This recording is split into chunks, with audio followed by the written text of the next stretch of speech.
Сәлем достар, сіздермен бірге оңай каналы. Бүгінгі біздің тақырыбымыз кекіру туралы болмақ. Ауызға қышқыл дәм келеді. Кекірудің қауіпті белгілері. Жиі адамдар дастархан басында көп сөйлесе, күлсе немесе газдалған сусын ішсе кекіреді. Бірақ кейде ол әр тамақтанғаннан кейін пайда болады. Көпшілік кекіруді тойып кетумен байланыстырады.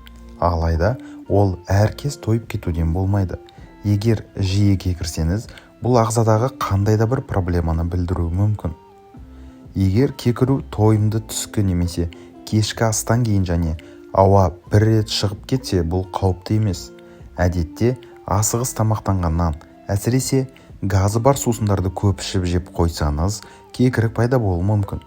Бұл кезде жаңа ішкен немесе жеген тамағыңыздың дәмін және иісін сезуіңіз мүмкін.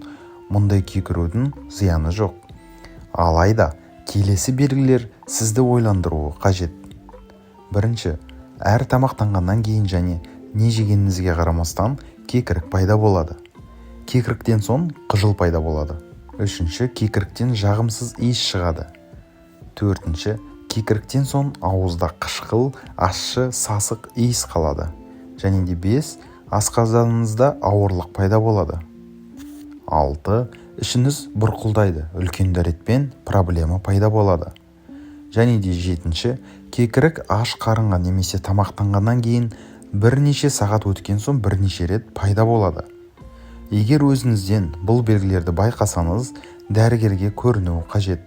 Себебі бұл қауіпті асқазан ішек жолы ауруларын, зат алмасудың бұзылуын және тіпті қатерлі ісіктерді білдіруі әбден мүмкін. Осымен достар, бүгінгі айтылған белгілерді ұмытпайық. Сіздермен болған оңай каналы. Келесі кездескенше.